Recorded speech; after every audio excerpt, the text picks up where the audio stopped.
Assalamualaikum warahmatullahi wabarakatuh.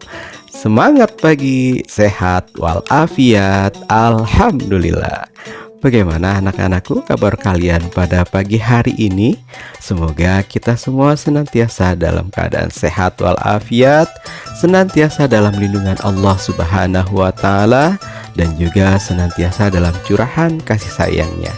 Amin amin ya rabbal alamin. Baiklah, sebelum kita memulai pembelajaran kita pada pagi hari ini, di mana kita masih dalam rangka pembelajaran jarak jauh, Bapak kembali mengingatkan kepada kalian untuk melaksanakan protokol pembelajaran jarak jauh, yaitu yang pertama, kalian agar tetap untuk belajar di rumah, dan juga jangan lupa untuk melaksanakan atau menunaikan sholat 5 waktu, dan juga tentunya berzikir kepada Allah Subhanahu wa taala. Dan jangan lupa untuk senantiasa membantu orang tua, dan juga jika kalian ingin keluar rumah, jangan lupa untuk menggunakan masker dan juga cuci tangan sebelum dan setelah beraktivitas. Baiklah, sebelum kita memulai pembelajaran kita pada pagi hari ini, mari kita berdoa, kita bermunajat kepada Allah Subhanahu wa taala dengan membaca surat Al-Fatihah. Mudah-mudahan kita semua senantiasa diberikan perlindungan oleh Allah Subhanahu wa taala dalam nikmat sehat walafiat, berkah panjang umur, dan mudah-mudahan kita selalu diberikan rahmat dan hidayah dari Allah Subhanahu wa taala. Dan semoga pembelajaran kita pada pagi hari ini diberikan ridho dan juga kebermanfaatan bagi kita di dunia dan akhirat.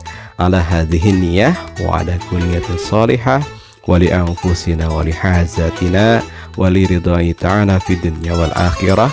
Wa ila hadratin Nabi al-Mustafa Muhammadin sallallahu alaihi wasallam. Sayulillahi lahumul Fatihah. A'udzu billahi minasyaitonir rajim. Bismillahirrahmanirrahim. Alhamdulillahi rabbil alamin. Arrahmanir rahim. Maliki yaumiddin. Iyyaka na'budu wa iyyaka nasta'in. Ihdinas siratal mustaqim. Siratal ladzina an'amta 'alaihim ghairil maghdubi 'alaihim waladdallin. Amin amin ya rabbal alamin. Baiklah, kita lanjut pembelajaran kita dengan menyaksikan video dari Bapak berikut ini. Selamat menyaksikan. Bismillahirrahmanirrahim. Rabbi zidni ilman warzuqni fahman.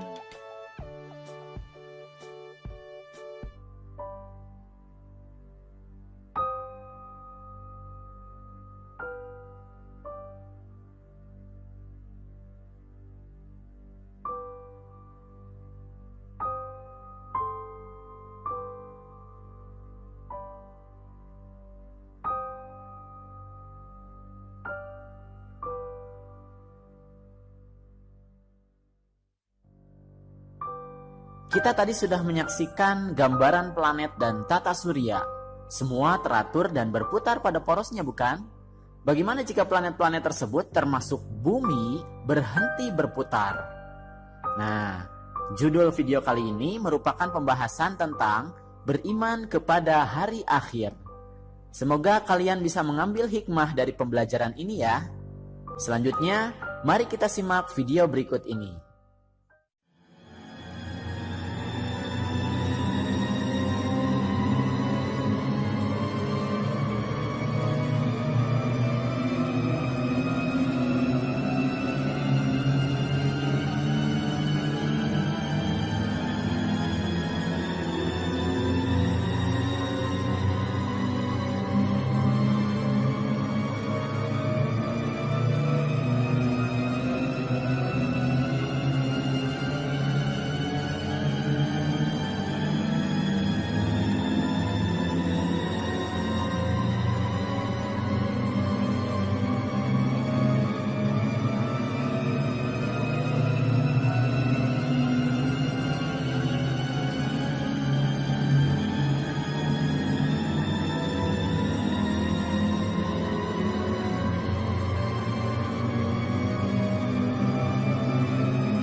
Nah anak-anak, tadi kita sudah menyimak video tentang bencana-bencana yang sering terjadi di sekitar kita.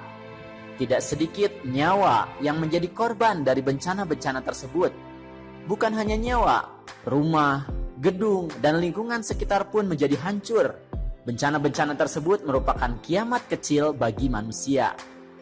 Nah, dalam video kali ini kita akan membahas 5 hal, yaitu makna hari kiamat, macam-macam hari kiamat, periode hari kiamat, tanda-tanda hari kiamat, dan hikmah hari kiamat. Yang pertama akan kita bahas adalah makna hari akhir atau hari kiamat. Ya, anak-anak, hari akhir atau bisa disebut hari kiamat adalah peristiwa hancurnya alam semesta beserta isinya. Atau bisa diartikan juga hari berakhirnya seluruh kehidupan yang ada di dunia ini.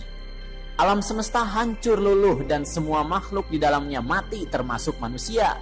Tidak ada satupun makhluk di dunia ini yang akan hidup setelahnya. Hari kiamat tidak diketahui kapan terjadinya. Hanya Allah Subhanahu wa Ta'ala saja yang mengetahui kapan peristiwa hari kiamat terjadi. Namun, kita harus percaya hari kiamat akan datang karena beriman kepada hari akhir merupakan rukun iman yang kelima. Selain itu, kita juga harus beriman karena telah disebutkan dan dijelaskan oleh ayat-ayat Al-Quran. Beberapa ayat Al-Quran yang menjelaskan tentang peristiwa hari kiamat adalah sebagai berikut. Hari kiamat. Apakah hari kiamat itu?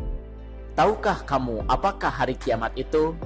Pada hari itu manusia adalah seperti anai-anai yang bertebaran, dan gunung-gunung adalah seperti bulu yang dihambur-hamburkan. Quran Surat Al-Qari'ah ayat 1-5.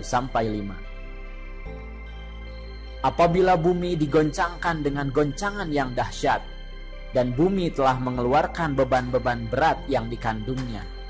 Quran Surat Az-Zalzalah ayat 1-2. Apabila matahari digulung, dan apabila bintang-bintang berjatuhan, dan apabila gunung-gunung dihancurkan. Quran Surat At-Takwir ayat 1-3. Nah, berdasarkan ayat-ayat tersebut, kita bisa mengetahui bahwa peristiwa kiamat merupakan kejadian yang sangat luar biasa, yaitu peristiwa ketika bumi diangkat, gunung-gunung dibenturkan, dan terjadilah kerusakan hebat. Langit pecah bergelegar, benda-benda bumi pun bertebaran seperti kabut.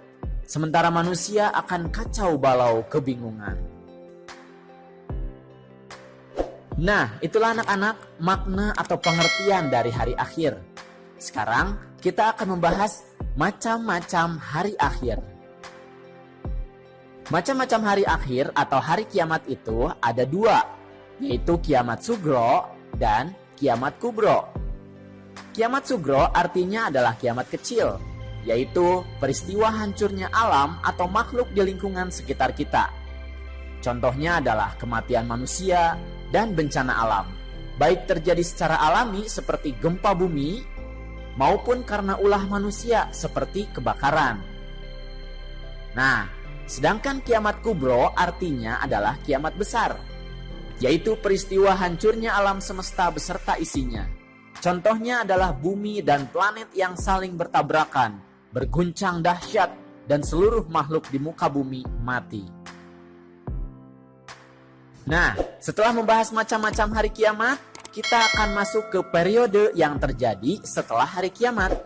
Periode-periode ini bisa disebut juga nama-nama lain dari hari kiamat. Setelah hari kiamat tiba, manusia akan dibangkitkan kembali. Nah, periode ini disebut dengan Yaumul Ba'ats atau hari kebangkitan. Ini terdapat dalam Quran Surat 58 ayat 6. Kemudian manusia akan dikumpulkan di padang mahsyar yang disebut Yaumul Hasyr atau hari berkumpul di padang mahsyar, terdapat dalam Quran Surat 18 ayat 47. Di padang mahsyar ini seluruh manusia akan dimintai pertanggungjawaban atas amal perbuatannya selama hidup di dunia. Manusia akan menerima buku catatan amal baik dan buruk. Seluruh amalannya itu akan dihitung. Di sini disebut Yaumul Hisab atau hari perhitungan.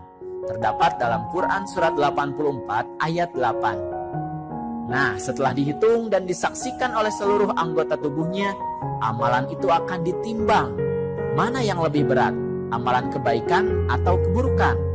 Di sini disebut periode Yaumul Mizan atau hari pertimbangan, terdapat dalam Quran surat 21 ayat 47. Dan pada akhirnya Allah akan membalas perbuatan di dunia ini. Ini disebut Yaumul Jaza atau hari pembalasan, terdapat dalam Quran surat 40 ayat 17. Jika timbangan amal kebaikan lebih berat, syurga telah menantinya. Tapi jika amalan keburukan lebih berat, maka neraka telah menantinya. Nah, itulah adik-adik periode masa yang terjadi setelah hari kiamat terjadi. Untuk selanjutnya, kita akan membahas tentang tanda-tanda hari kiamat.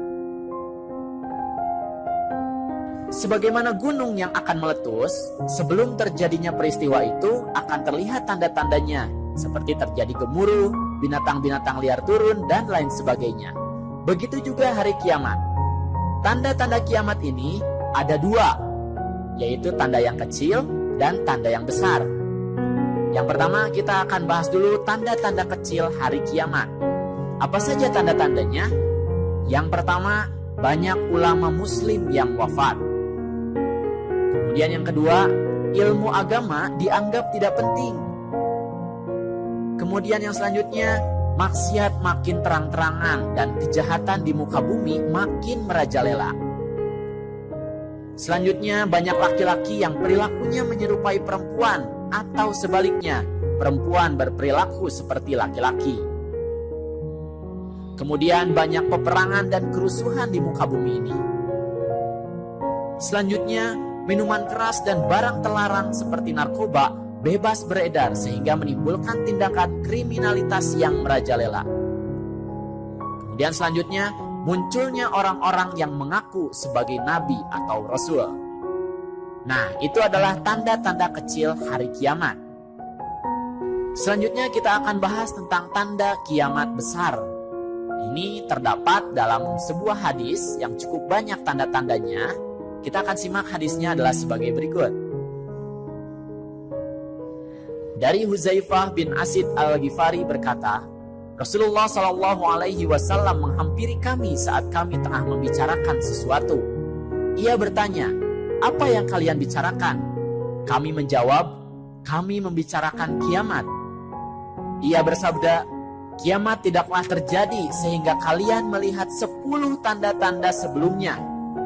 Rasulullah menyebut munculnya kabut, munculnya dajjal, munculnya adabah atau binatang melata yang bisa berbicara, terbitnya matahari dari barat, turunnya Isa bin Maryam alaihissalam, Ya'juj dan Ma'juj, kemudian 3 gerhana, yaitu gerhana di timur, gerhana di barat, dan gerhana di Jazirah Arab. Dan yang terakhir adalah api muncul dari Yaman menggiring manusia menuju tempat perkumpulan mereka. Hadis riwayat Muslim. Dan tanda yang paling dekat dengan hari kiamat adalah ditiupkannya terompet sangkakala oleh malaikat Israfil. Ini sekaligus penanda hari kiamat kubro akan dimulai. Nah, itulah adik-adik tanda-tanda hari kiamat. Sekarang yang terakhir kita akan bahas tentang hikmah beriman kepada hari akhir atau hari kiamat. Nah adik-adik, ada beberapa hikmah atau manfaat yang bisa kita ambil dari beriman kepada hari akhir atau hari kiamat. Yang pertama, dengan menyadari bahwa semua perbuatan selama di dunia akan dipertanggungjawabkan di hadapan Allah Subhanahu wa Ta'ala, maka seharusnya kita bertambah semangat mengerjakan amal kebaikan dan menghindari perbuatan yang dilarang oleh Allah Subhanahu wa Ta'ala, seperti berkelahi, menggunakan obat terlarang atau narkoba, minum minuman keras, mencuri, memfitnah, dan sebagainya. Kemudian yang kedua, membiasakan diri dengan akhlakul karimah atau akhlak terpuji, seperti bersikap jujur, disiplin, dan bertanggung jawab dalam melakukan pekerjaan, rendah hati, peduli kepada sesama, dan lain-lain. Kemudian yang selanjutnya, dengan kita yakin dengan kebesaran dan kekuasaan Allah Subhanahu wa Ta'ala, kemudian kita menyadari bahwa manusia itu sangat kecil di hadapan kebesaran Allah Subhanahu wa Ta'ala, sehingga diharapkan dapat menghilangkan sikap takabur atau sombong dalam dirinya.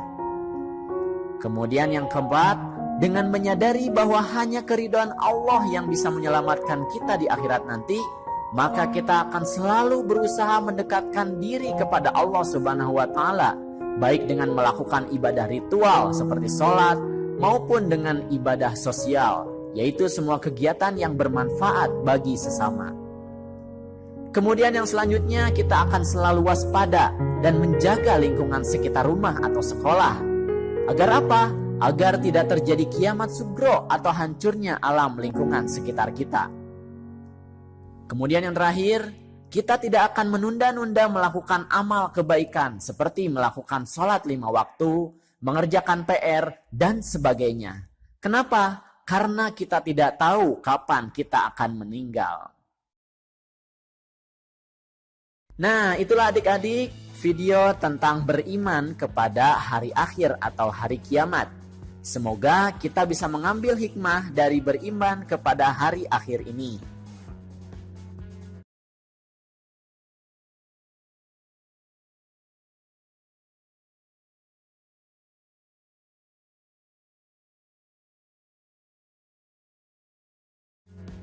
Terima kasih atas perhatiannya. Mohon maaf apabila ada kesalahan. Billahi taufik wal hidayah. Wassalamualaikum warahmatullahi wabarakatuh.